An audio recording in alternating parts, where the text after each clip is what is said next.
This is my 2017 Honda Accord. As you can see, I'm tapped into the EPS wires, specifically the torque sensor, VS1, VS2, and ground wires.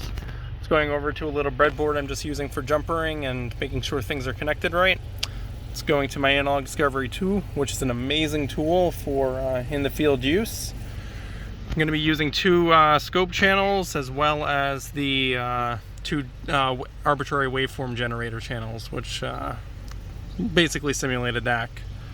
So as you can see, there is a focus bias voltage of 2.5 volts on the lines, and if I turn the wheel, you can see, turn the wheel and it goes up, equal and opposite. If I rotate the wheel the other direction, equal and opposite in the other direction. So let me just try to get a better visual.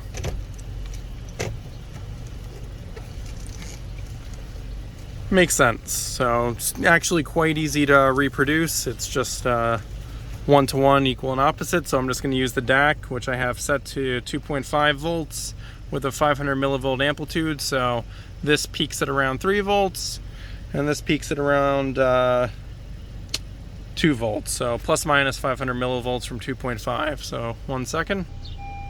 So I'm just going to press run all, and then let's look at the wheel.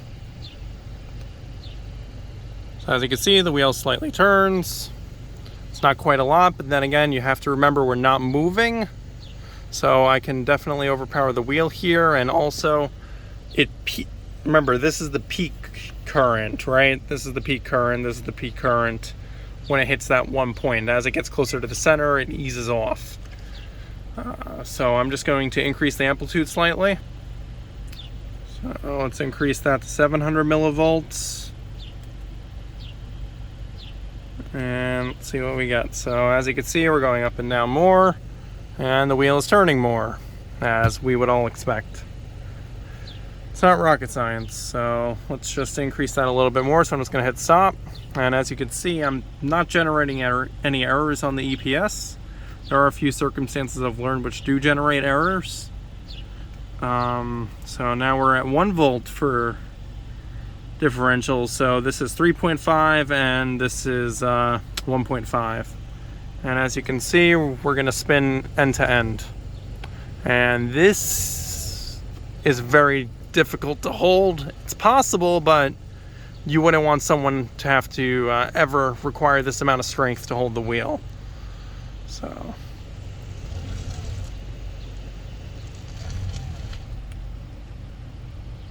alright, so I've updated the frequency from a period of about 5 seconds to a period of 2 seconds. So this is pretty quick. I also increased the amplitude to 2 volts. So I'm just going to hit run. And as you can see, this is terrifying, and I cannot control the wheel. So it's quite apparent this is dangerous. I think we all know that, but just want to make it very clear, if you do manage to do something quote-unquote bad, there is very little forgiveness. The user will not be able to overpower it. But that's what all the functional safety that we're trying to achieve is looking for, right?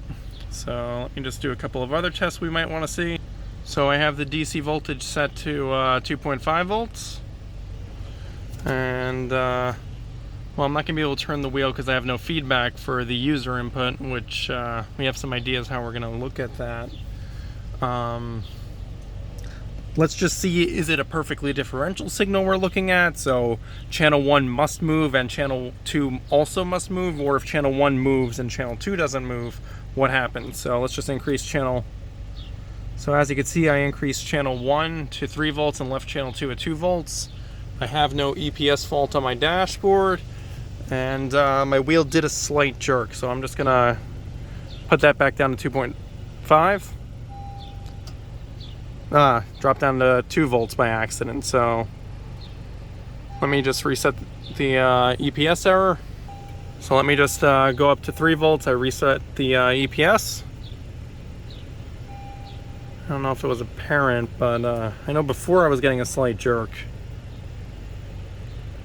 Let me see. If I can redo that. Yeah, it doesn't look like I'm getting it this time. But it seems like if you go above a 500 millivolt difference, there will be an error. Let me just set this one to 5 volts and see what happens.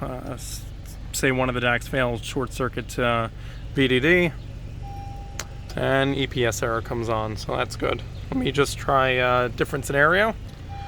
Alright, so I'm going to set channel 2 to 0 volts now, and that triggers an error. So there is definitely some dependence on one channel or the other.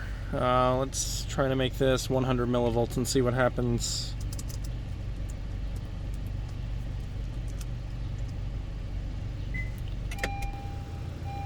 Alright, so 100 millivolts also doesn't allow the card to function, so EPS to function. So we're seeing there are some safeties built into the EPS as we might expect, or seeing things it's not expecting, so it's not allowing operation.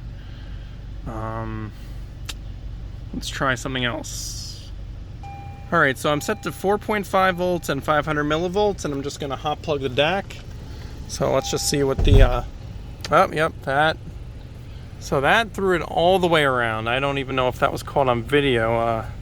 Wow. Let me just try to show that again. That's actually kind of terrifying.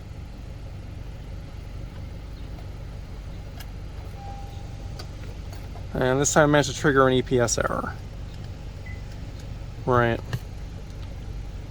Okay, let me try to get that again. Okay, I'm going to try to get that again. And so that was a hard shock, but it didn't exactly have a good contact there. So I think I might just need to program it into the wave generator and see if I can do it cleanly. Or you know, this is worst case scenario. Let me try it, 1 minute. Alright, so I don't know if you can see it. 20-second period. It's going to offset 2.5 and 2.5 volts, minus 2.5 volts. So just going to hit run, and in 10 seconds we should see the wheel jerk. So, and this is assuming worst case scenario.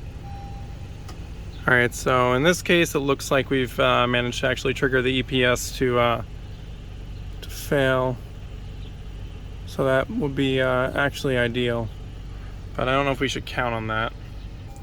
I saw a mistake. I actually had 2.5 and minus 2. I'm sorry, I had 2 volts here and minus 2.5 volts here. And as you can see, the wheel just really went off there. So let me actually get that again. I'm just going to muscle this around and press play. So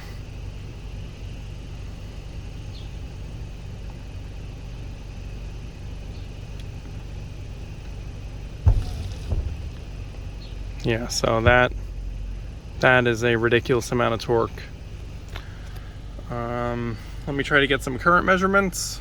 Alright, so I just biased the voltage to 2 volts, so this is trying to drive 2 volts, and the current is 7 milliamps, so just a data point, I guess. Let me change that to a little bit lower. So 1 volt down, and it's 8 milliamps, so you shouldn't need more than 10 milliamps ever. I've also increased channel 1 to 4 volts to make sure it doesn't affect channel 2, and it does not affect channel 2. So, you know, one channel is going to have a positive current, one channel is going to have a negative current when they're compared. If you measure the ground current, it's usually around 0.